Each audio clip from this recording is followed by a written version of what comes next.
Okay, hey everybody, welcome to another episode of On the Rest from Off the Cuff. Today we have another Hanhart in for review for you guys, and this one is very interesting and very different than what you'll normally see on the channel. Now, a little bit about the brand. Hanhart was originally founded back in Switzerland back in 1882, but then they relocated to Germany in 1902. They're really best known for their pilots, chronographs, especially those single pusher modifications.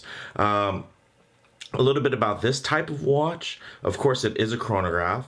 Some key common characteristics in sign language. When you're looking at a chronograph, you're going to want, of course, you're going to see those external pushers that basically activate various timing functions. And then there'll be multiple subdials to measure elapsed time, often featuring additional scales depending on the subgenre. Now, the subgenre that this watch falls under is actually motorsports. This is the PRIMUS Racer.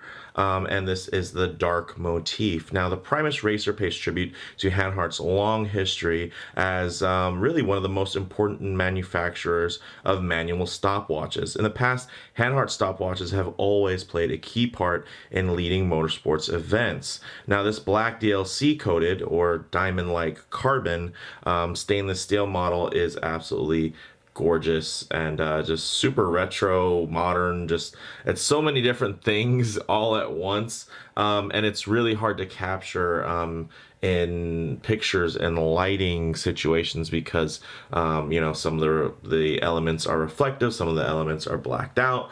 But I think what I'll do is I'll try to move it around here on camera, and hopefully you guys will get a better idea of just how this thing renders. So with all that said, let's go ahead and take a closer look. Okay guys, so now before I pick this up, I did want to show you guys the actual packaging because I don't think I've ever seen anybody really highlight the packaging for Hanhart. You know, of course I keep these pretty off the cuff, but I did want to share that with you guys because I was very impressed by basically the little watch wallet this comes in. So of course it has the pressure fit buttons there, and then as you open it, as you can see, it really is quite premium and plush inside.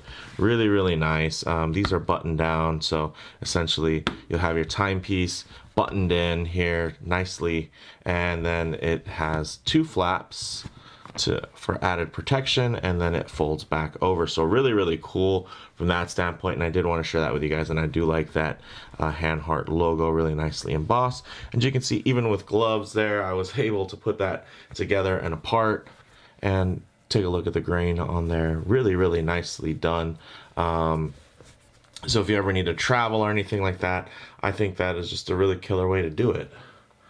But with that said, let's pick up the PRIMUS Racer Dark. Now, as you can see, it actually does have those kind of chromed out indices, but because of course my kind of studio where I shoot all this, it's a dark room essentially with only two sources of light.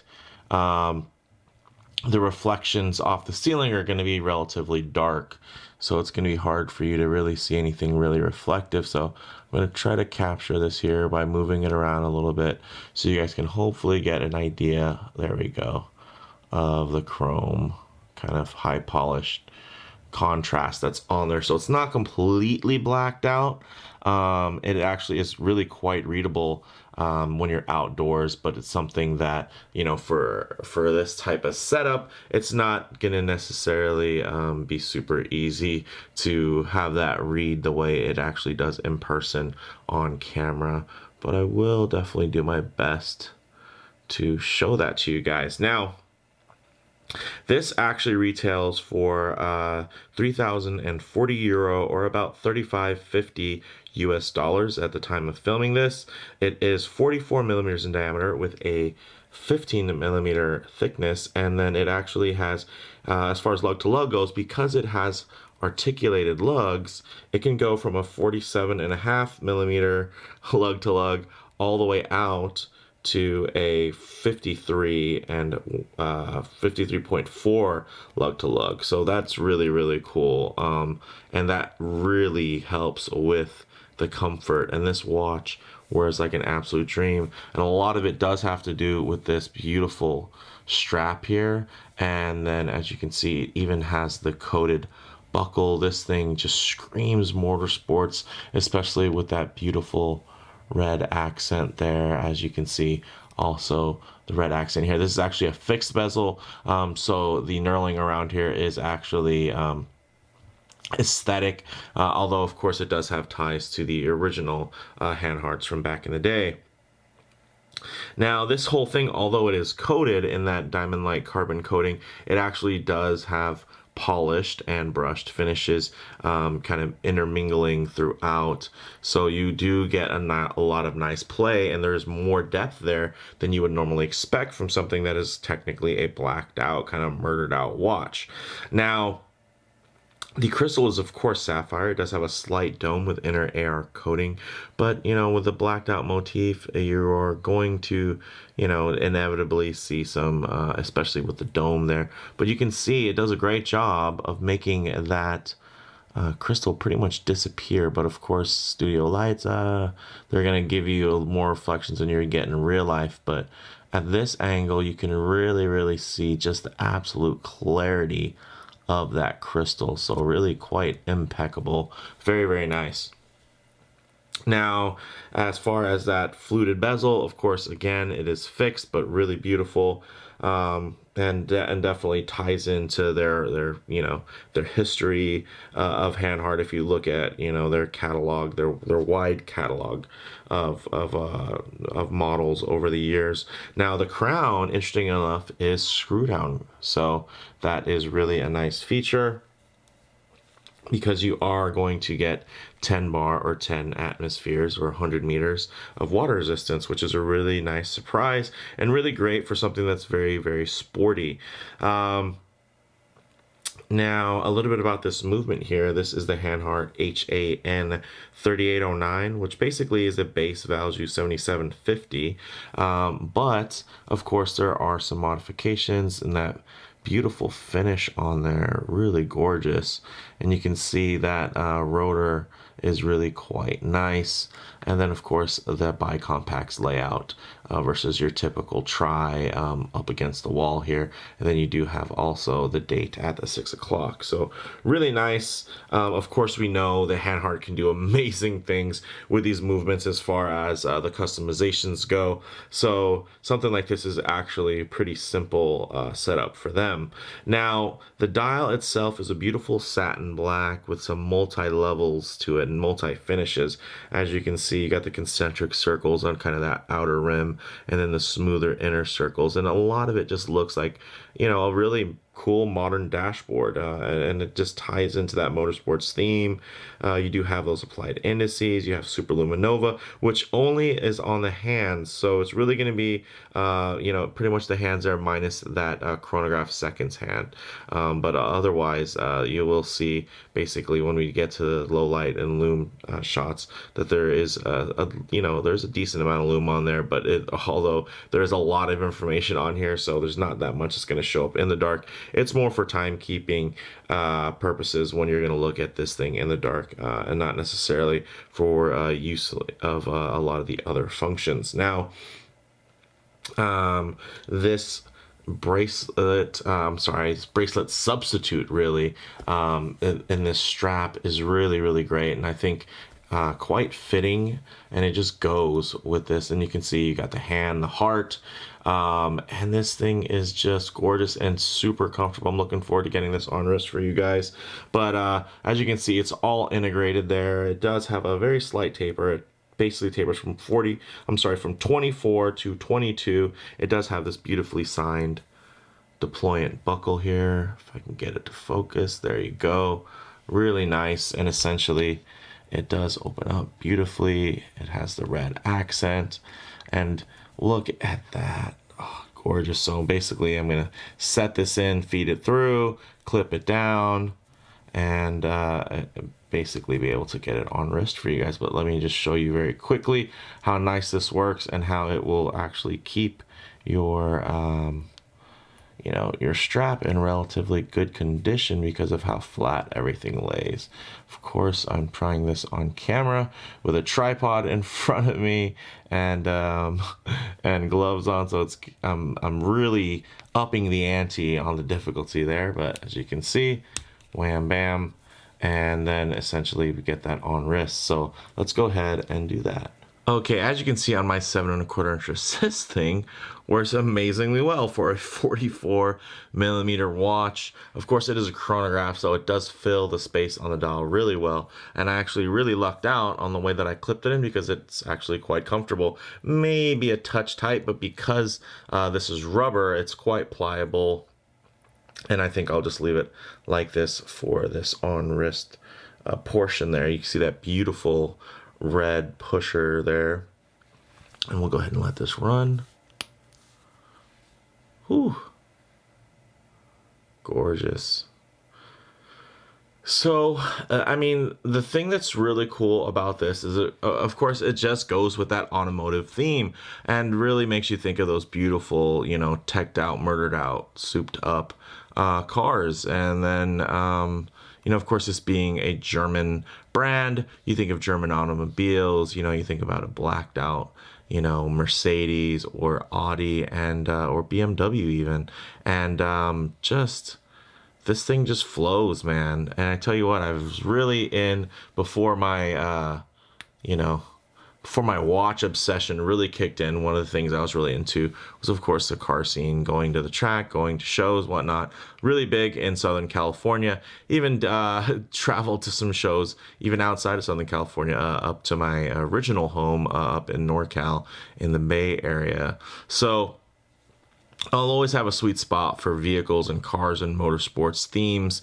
And it's honestly a little tough for me to find motorsports themed watches that I really like and that really interest me, because there's just so many other genre out there of watches. When you think of pilots, you think of field watches, dive watches, you know, that everyday watch. Something like this is just I guess it's less versatile, but it's just so much fun at the same time. There's a certain level of novelty to just the excitement and kind of, you know, this makes me want to go get my car out of the garage and get it registered for the street again, and start hitting the circuit again, because this thing is just exciting to me, and it just fits that whole kind of aesthetic and lifestyle of you know, everything is just down to the 10th of a second. So really, really cool. Of course, you guys know what to expect from the value movement, everything, great working order. And this, you can see, it just rides the wrist super well, because we have these great articulated lugs that just wrap this already very comfortable strap. Everything is tucked super nicely, as you can see, nothing protruding. It's actually just really comfortable, especially considering how large it is. So I think that's really great that they're able to make something. Of course, you have that saucer shape, how it's going to taper inwards as it goes towards your wrist, so it gives you tons of articulation, even when I'm wearing it actually like super tight, tighter than I would normally wear. I'd probably loosen this by 1, but I mean, even at that kind of level of tightness there, it still feels really good. So I'm really, really surprised how well this watch wears. Let me know what you guys think, but let's go ahead and set up some low light and lume shots. All right, we'll go ahead and hit the lights. As you can see, not too much to see here. You're going to get basic time, running seconds, and if you're running the chronograph, you're also going to get that minute counter as well. But one thing I do like to do is, of course, this beautiful low light transition, where you can kind of get an idea of how this thing is going to render in less than optimal kind of outdoor lighting. As you can see here, even with the more harsh lighting, the contrast here, you can really get an idea of the way the light plays over all the textures there of the dial, and as well as the textures in the finish there. Super uniform. Look at the way the light glides over the lugs, and you can see it's actually still quite readable, kind of even in that medium transitional light, because you do have, although you do have reflective elements, they actually tend to stand out and pop a bit. And of course, in real life, you're not going to be with one light source in a dark room, so the reflections are going to pick up in a way that's going to make it a lot more readable. But I'm a real fan of this piece. I really appreciate Hanhart sending it over. I'm looking forward to sharing more models with you guys. Now, on the wrist, this thing feels super sporty, very, very comfortable, especially considering the size, and it's all due to that lug and strap and plus buckle combination. Really, really great. Now, as far as model variants go, within the Primus Racer line, you know, there are gray, black, white, and blue dials with stainless steel cases. And then, of course, you know, this one is the DLC coated. And then within the Primus line itself, there's the Primus Racers, which I just mentioned. Then there's also the Primus Diver, the Primus Pilot, and the Primus Desert Pilot options. So there's basically even other subgenres of this particular model. So if you're not huge into motorsports or things being, you know, super blacked out or murdered out, you can actually get models with the stainless steel exposed. You can get models that have bezels that are more related to diving or pilot style, or even the really cool kind of military desert pilot. So definitely check the links in the description below. As far as comparable models go, it's really tough to compare anything to something like this. Of course, there are plenty of Valjoux powered Chronos in that $3,000 range. There's tons of them. But are there that many with this much personality, this much heritage to motorsports, and also just general heritage within horology? I think that's one of the things is Hanhart is it's not only, you know, something that real aficionados can appreciate. It's actually a brand that has a relative amount of street cred as well, which I think is really nice. You know, the bottom line, this is a racing chronograph from a brand with actual racing heritage. And as silly as that sounds, you would think that that's should be the norm. It's not. You know, there's a lot of brands out there that kind of, they do this thing with all these retro kind of inspired racing watches. This really does something very cool and very modern, very mechanical, of course, which just feels like it fits with the genre so well. So if you guys like the video, please do hit like. Definitely let me know what you guys think in the comments below. And if you want to see more videos like this, make sure to subscribe. Thanks, guys.